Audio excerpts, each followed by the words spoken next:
I spent the last 5 months working for night transportation as an OTR lease operator. During that time, I traveled all over the United States with a particular emphasis on the West Coast. While driving, I kept track of all of my expenses, all of my revenue, and what my net cash flow was. I compiled all of this information and I put it into a spreadsheet that I shared for the last 5 months. And now, I'm going to share the final week as a lease operator with you. Let's go.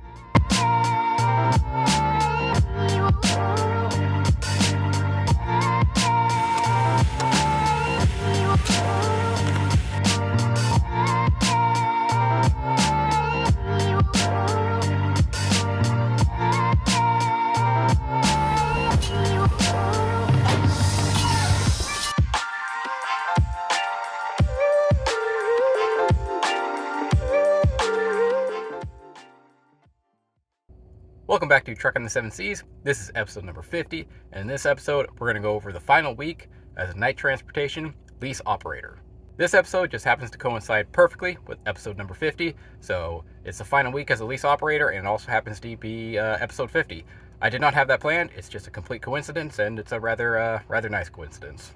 For those of you who are new to the channel, welcome. I started this channel in order to show exactly what truck drivers make. I started as a company driver working for night transportation, and then I moved on to a lease operator working for night transportation. So as of this moment, I've been working for night transportation for a little over a year. I started again as a company driver. I worked for night transportation for about 6 months, and during that 6 months, I compiled all the information there was to compile about the night transportation pay as a company driver, and you can view that video, the final video anyway, right up here. And now we're going to do the exact same thing as a lease operator. So you're going to be able to compare exactly what I made as a company driver, and then we're going to compare it directly to what I made as a lease operator, and this should help you conclude whether you want to try lease operator or not. This video is going to follow the same format as the final week as a company driver, which again, you can view that video up here if you're interested. And we're going to go over the final week as a night transportation lease operator. The reason this will be the final week as a lease operator is because I have purchased the vehicle. So the vehicle is now mine, and we are going to move on to Landstar. So as a result, last week as a night transportation lease operator. So I compiled all of the pay and put it into a spreadsheet, and the spreadsheet covers expenses, revenue, and net cash flow. And for this final week, it also covers some of the refunds I received for purchasing out the vehicle early. So we're going to go over all of that information right now. So before we begin, I wanted to briefly go over the format of the spreadsheet for the new viewers. If you have been watching this channel for a while and you know how the spreadsheet works, you can just skip past this part. But for the new viewers, I wanted to go over how the spreadsheet works so they can properly understand it. So every week I would post a video where I would go over my numbers on what I earned as a night transportation lease operator.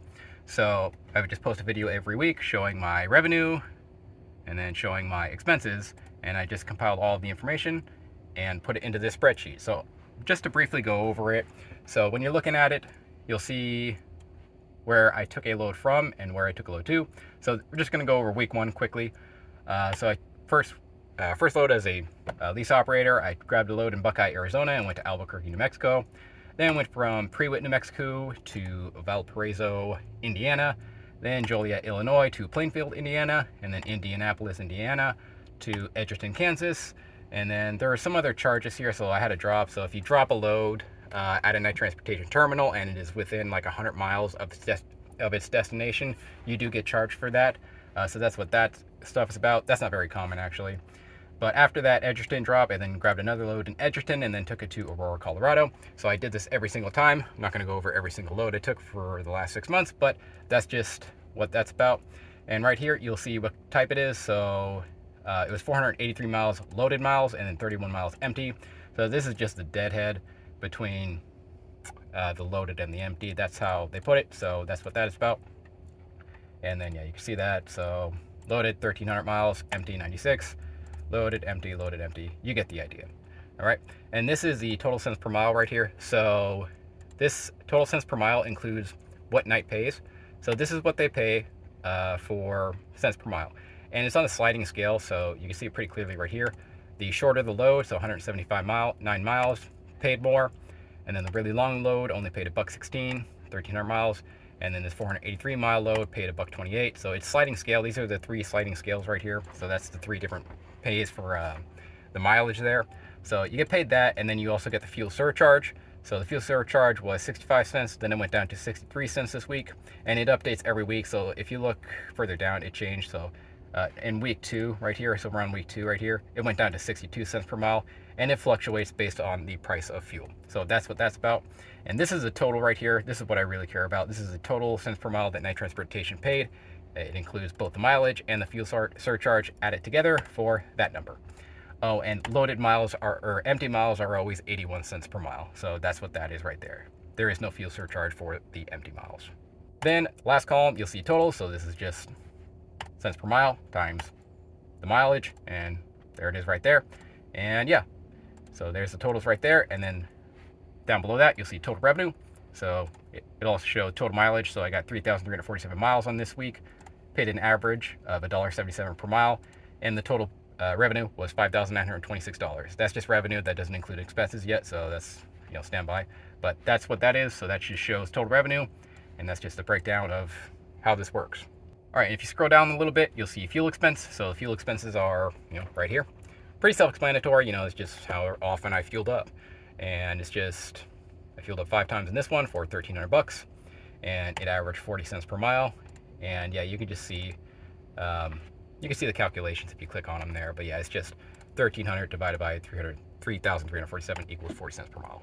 Then below that, you have maintenance. So for the first week, I decided to throw new tires on the vehicle, which cost me $1,900. So that's what that's about, $1,980, and average 59 cents per mile. So that's total maintenance expenses right there. And this is just, well, that's just maintenance expenses right there. Okay, then we have other expenses. This is just what Knight Transportation charges to be, on their books and work with them. This is MRP, is Maintenance Readiness Program. It's just a maintenance account that you have that you get access to their terminals and whatnot. Then Qualcomm, bobtail insurance, physical damage insurance. I'm not going to go over every single one of these and how they work, but they're pretty self-explanatory for the most part.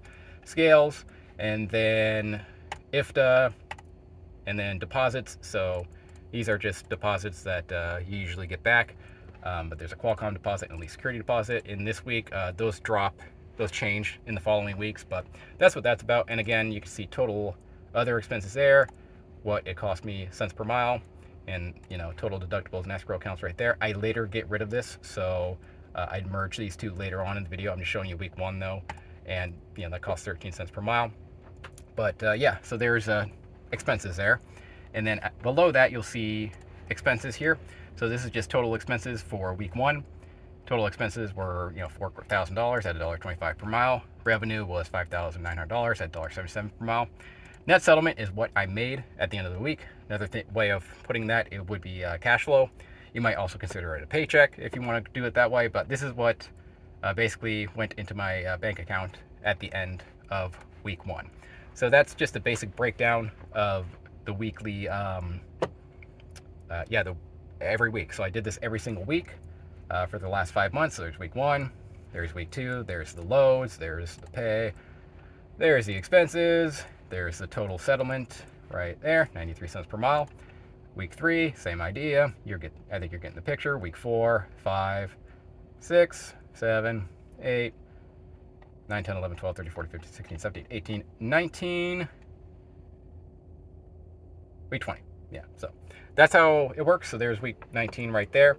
And now we're going to go over the final week, which is week 20, and then go over some additional information that I will explain after we go over the breakdown. So with that said, let's go over the final week as a Knight Transportation lease operator. For week 20, we did 1 load, and in that 1 load, we got 982 miles. Paid a total of $1,473 for an average of 50 cents per mile. We fueled up 1 time for $485 for an average of 49 cents per mile. We had 2 maintenance expenses, so $170 and $1,200 for a total of $1,387 at $1.41 per mile. Other expenses, MRP 49, Qualcomm 13, bobtail 692, physical damage 69, occupational accident policy 34, permits 42, pre-pass 350, truck payment 450, no scales this week, fuel mile tax $29, and a lease security deposit of $100 for a total of $798 for an average of 81 cents per mile. Totals for week 20. Total expenses for week 20 were $2,671 at $2.72 per mile. Total revenue was $1,473 at $1.50 per mile. That brings our net settlement to negative $1,197 for negative $1.22 per mile. All right, so for returning viewers, I added 3 more rows here, I guess 4. Early buyout refunds. So when I bought out the vehicle early, I got refunds. And the first refund was principal. So when I bought out the vehicle early, the principal that I was putting toward the vehicle, well, I basically got it back when I paid off the vehicle, right?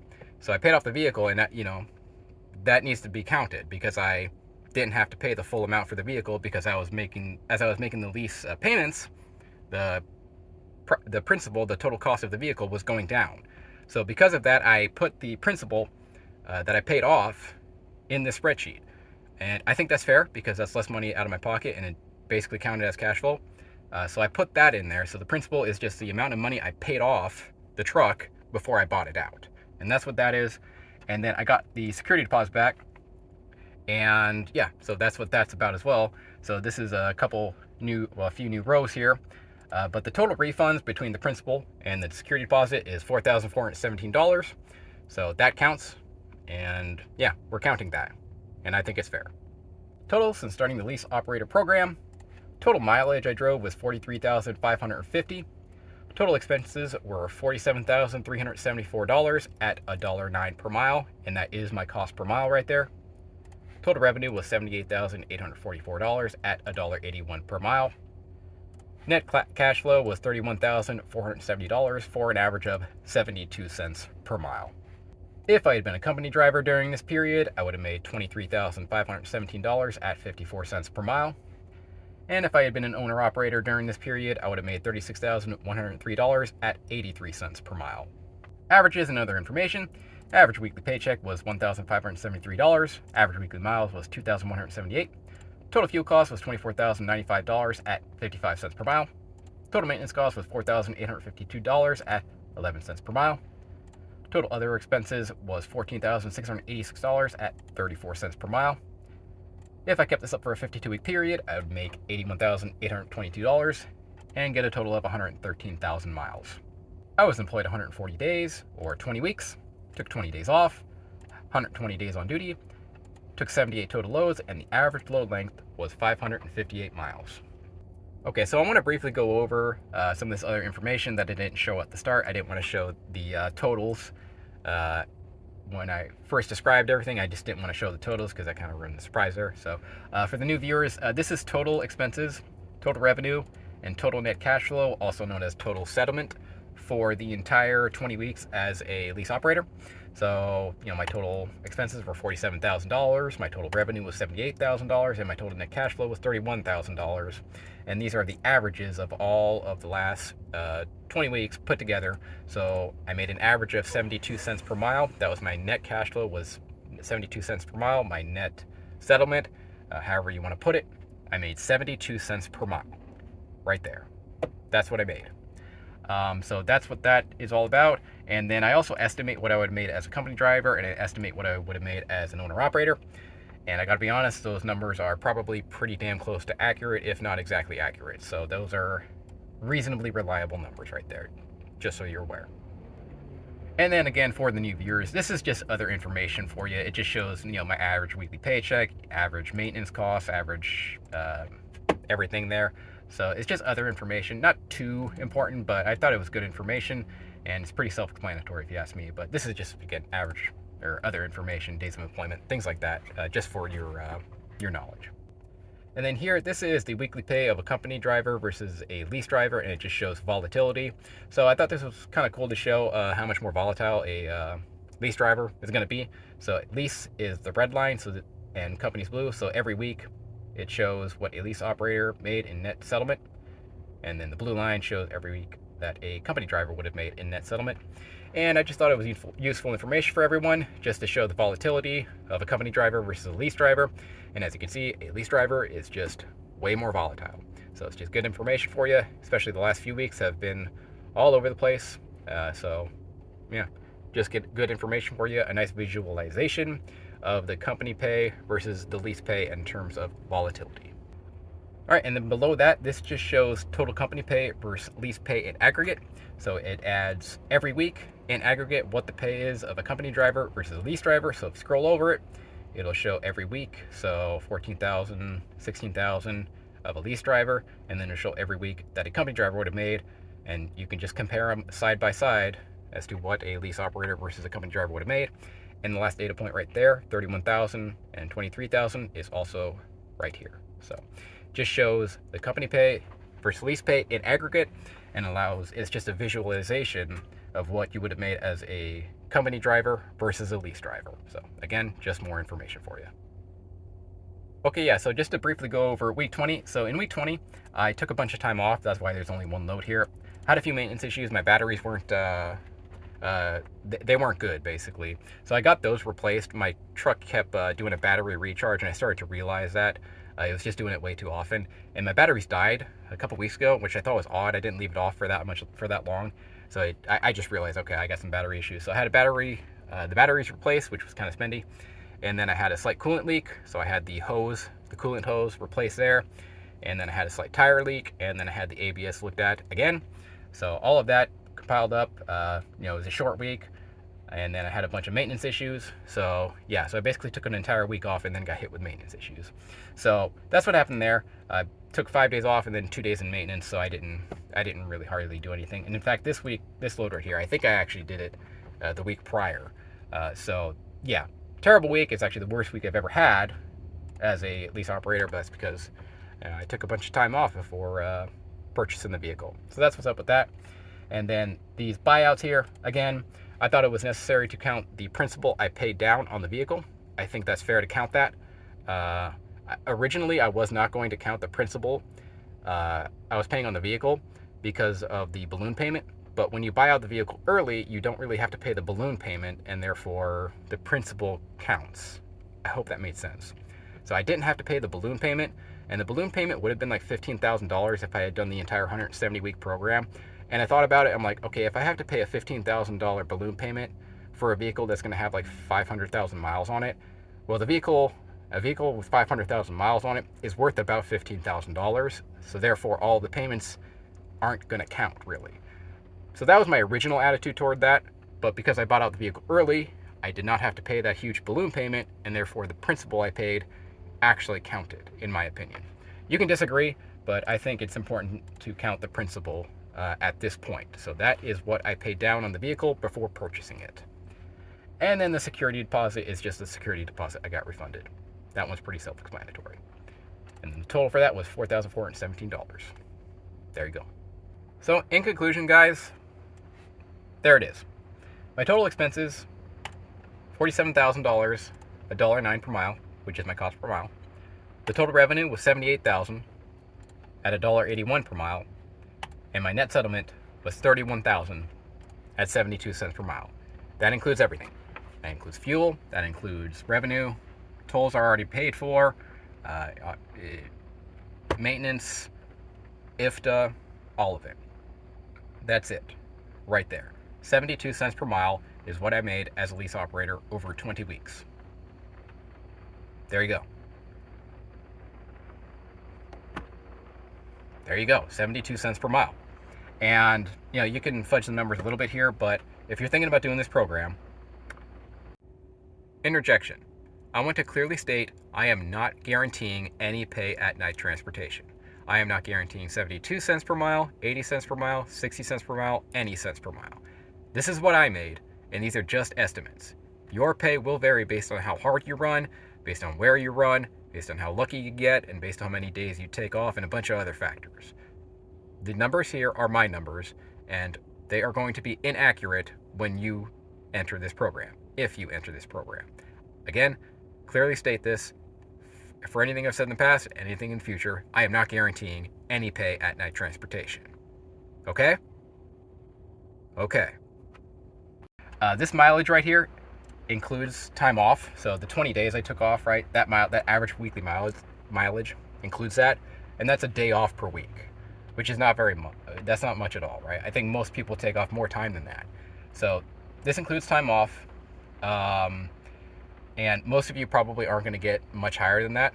I guess if you don't take any days off, you'll get higher than that. You probably get 2,500 miles at average a week or whatever. But yeah, I would say most of you, you're going to get about 2,000 miles per week. And in the end, once all of the math is added up and once you count the principal and everything, you're going to make about 70 cents per mile. I don't know what else to say. You're going to make about 70 cents per mile. That's what I made, and I think you'll probably make about the same as that. Probably. It's going to vary, okay, obviously. But, yeah, I'm not guaranteeing you're making 70 cents per mile. I'm just pointing out these are my exact numbers, and if you do this, it's going to be about what you make, I would think, okay? No guarantees there.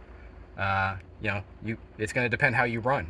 But I made 72 cents per mile, and when I did the lease analysis video, which I'll put up here as well, I thought I would make about that. That's actually exactly what I thought I'd make. I think I estimated like 62 to 74 cents per mile. I ended up on the upper range of that. So yeah, there it is. And yeah, when I was coming up and learning about trucking, I've been trucking for about 3 years now. I could not find this information. I could not find it anywhere. People were posting one-off paychecks where they were either like sob stories or they were brag. They were just bragging about an awesome paycheck, and I knew that neither one of those was true. It was probably somewhere in the middle, and it was in the middle, right? 72 cents per mile. Now, I'm not bragging about that. I'm not ashamed. I'm just posting my numbers here, and I think it's very useful to post these numbers, so that way, if you're thinking about becoming a lease operator, you have realistic expectations and you know what it's all going to be about. Okay, so there it is. I wish I had this information when I was coming up. Couldn't find it. But now, there it is right there. That is 20 weeks as a night transportation lease operator. And it's actually a pretty cool moment for me, because this is actually exactly why I started this channel. I could not find this information anywhere. So I decided I'm going to start this channel, and I just spent the last year, over a year, compiling all of this information from a company driver and now a lease driver, and specifically the lease driver. Because, it's pretty easy to estimate what you're going to make as a company driver. It's kind of out there in the open. But for lease drivers, it's a lot more questionable. Again, people just aren't posting the information on it. And, these programs have a very bad reputation. Predatory is one of the terms that comes up a lot. So I didn't necessarily believe that they were that bad. I was a little more optimistic about it. Now, in the old days, they probably were terrible. Like, you don't get this bad of a reputation without, actually doing some bad things. So I think in the old days, the old lease purchase programs were probably quite bad and quite predatory. But I can tell you, in terms of the night transportation lease purchase program, I would say this is not predatory. This is not predatory. Predatory would be, you were always going to fail. And in my case, I didn't. I was relatively successful, 72 cents per mile. Again, not bragging. I'm just saying, okay, well, it's 72 cents per mile. It's something, right? It's not predatory in the sense that if you enter this program, you are going to lose money. That was not the case here. And I can't help but think Swift being also linked to night transportation, it probably has a very similar program. And some of the other programs, maybe at JB Hunt or whatever, are probably very similar as well. I'm not sponsored by Knight, so I'm not getting paid to say any of this. I'm not sponsored by Knight. I'm just posting my numbers and just giving you an honest review of this program. And the program paid 72 cents per mile. It was not predatory, and you can determine whether it's worth it or not. And I sincerely hope that what I've done over the last year here has helped you, because this is information I simply could not find anywhere. And now you can find it. In fact, if you want this spreadsheet, it's available in the About section down below. You can just click on it, and after you click on it and after you open it, you can hit File, Download, and then you can download it to an Excel sheet and you can view it, and then after you download it, you can also edit it. So there it is right there, and you can also do the same thing with the company spreadsheet, so you can do that as well. And now, from this point moving forward, I purchased a vehicle, so now I'm an owner-operator, and because of that, I am moving on to Landstar at this moment. So I'm working on the application and getting all that squared away. So in the coming weeks or so, I should be moving on to Landstar. I'm still going to be working for Knight for, maybe a couple more weeks, few more weeks, a month, or whatever. So I'll still be pumping out a few more videos as a night transportation owner-operator, but I've decided that I'm not going to start a whole new spreadsheet just for a few weeks as an owner-operator. Instead, I'm just going to keep posting videos exactly as I was, and I'm just going to calculate what I would have made as a lease operator. So I'm just going to estimate from here. but the estimation should be, well, frankly, they should be accurate. So that's what I'm going to do. But this is my last week officially as a lease operator, and then I'm going to start getting paid as an owner operator. But I'm just going to calculate it out as if I were still a lease operator, and that should be fairly accurate. And frankly, the best way to do it, because I'm not going to create a whole new spreadsheet for like 3 weeks of owner operating for night transportation. So, but yeah, that will do it for this episode. I sincerely hope this helped you. I hope what I've done here for the last year has been useful information to you, and I hope it's information that you can use to make a more educated decision on whether you want to become a lease operator or not. There it is right there. 72 cents per mile is what I made, and you'll probably get pretty close to that if I had to guess as well. But no guarantees. It's going to depend how you run. But that will do it for this episode. Thank you for watching, and I will see you in the next one.